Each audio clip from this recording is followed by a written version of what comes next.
Hi every one, എല്ലാവർക്കും പുതിയൊരു വീഡിയോയിലേക്ക് വീണ്ടും സ്വാഗതം. ഇന്നത്തെ റെസിപ്പി ചക്ക വരട്ടിയാണ് കേട്ടോ. അപ്പോൾ വരിക്കച്ചക്ക കിട്ടിയിട്ടുണ്ടായിരുന്നു, അപ്പോൾ കരുതി ചക്ക വരട്ടി ഉണ്ടാക്കുക.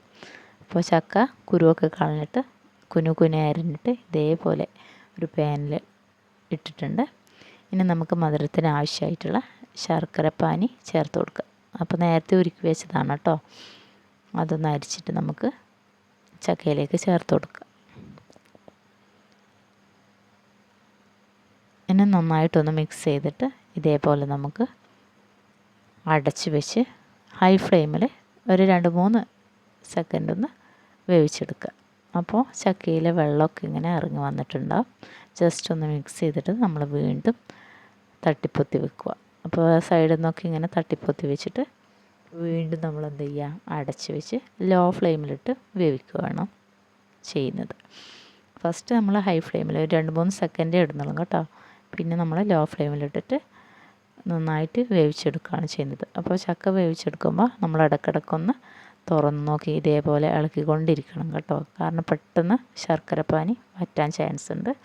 അപ്പോൾ ചെറുതായിട്ട് അരിഞ്ഞ ചക്ക ആയതുകൊണ്ട് പെട്ടെന്ന് വെന്ത് വന്നിട്ടുണ്ട്. ഇനി നമ്മളതിന് ഒരു ഫ്ലേവറിന് വേണ്ടിയിട്ട് ഏലക്കപ്പൊടി ചേർത്ത് കൊടുക്കുകയാണ് ചെയ്യുന്നത്. ഞാനിവിടെ ഒരു 2-3 തവണ ഇങ്ങനെ തുറന്ന് നോക്കി ഇളക്കുകയൊക്കെ ചെയ്തിട്ടുണ്ടായിരുന്നു കേട്ടോ. അപ്പോൾ ഒരു മൂന്നാമത്തെ പ്രാവശ്യമാണ് നന്നായിട്ട് ഡ്രൈ ആയി വന്നത്.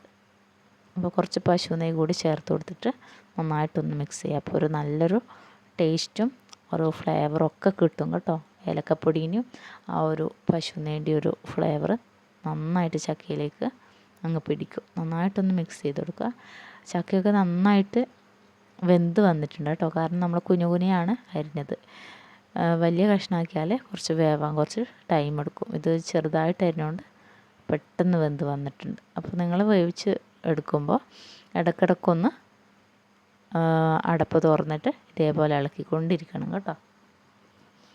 ഇനി ഒന്നുകൂടി ടേസ്റ്റ് കൂട്ടണം എന്നുണ്ടെങ്കിൽ കുറച്ച് തേങ്ങാപ്പാൽ ചേർത്തിട്ട് വീണ്ടും ഒന്ന് കുറുക്കിയെടുത്താൽ മതി. അപ്പോൾ ഒന്നുകൂടി നമുക്ക് ടേസ്റ്റ് കൂടും. പക്ഷേ അത് ഒരുപാട് നാൾ നമുക്ക് സ്റ്റോർ ചെയ്യാൻ പറ്റില്ല.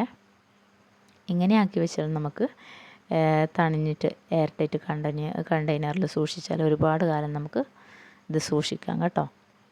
അപ്പോൾ ചക്കയുള്ളപ്പോൾ നമ്മളിങ്ങനെയൊക്കെ ചെയ്ത് വെച്ചാൽ ചക്കയില്ലാത്ത സമയം നമുക്ക് ഒരു ചക്ക കഴിക്കാൻ തോന്നിയാൽ നമുക്ക് കഴിക്കാം. മധുരം ഒന്ന് ബാലൻസ് ചെയ്യാൻ വേണ്ടി ഒരു പിഞ്ച് ഉപ്പും കൂടി ഞാൻ ചേർത്ത് കൊടുത്തിട്ടുണ്ട്. നന്നായിട്ടൊന്ന് മിക്സ് ചെയ്തെടുക്കുന്നുണ്ട് കേട്ടോ. കുട്ടികൾക്കൊക്കെ നല്ല ഇഷ്ടമാവും. കാരണം ജാമ് പോലെയാണ് കിടക്കുന്നത്. നല്ല ടേസ്റ്റ് ഉണ്ട്. നല്ല മധുരവും ഒരുപാട് മധുരമല്ല, കറക്റ്റ് മധുരമാണ് ഞാൻ ഇട്ടിട്ടുള്ളത്. അപ്പോൾ നിങ്ങളൊന്ന് ട്രൈ ചെയ്യണേ. അപ്പോൾ വളരെ ഈസി ആയിട്ട് നമുക്ക് തയ്യാറാക്കാൻ പറ്റിയ ഒരു റെസിപ്പിയാണ് ചക്ക വരട്ടി. അപ്പോൾ ഇതുവരെ ആക്കിയിട്ടില്ലെങ്കിൽ നിങ്ങൾ ഇതേപോലെ ഒന്ന് ആക്കി നോക്കണം കേട്ടോ. അപ്പോൾ വീഡിയോ ഇഷ്ടമായി ലൈക്ക് ചെയ്യുക, ഷെയർ ചെയ്യുക, കമൻറ്റ് ചെയ്യുക, സബ്സ്ക്രൈബ് ചെയ്ത് സപ്പോർട്ട് ചെയ്യാൻ മറക്കരുത്. അടുത്ത വീഡിയോയിൽ കാണുന്നത് വരെ എല്ലാവർക്കും താങ്ക് യു.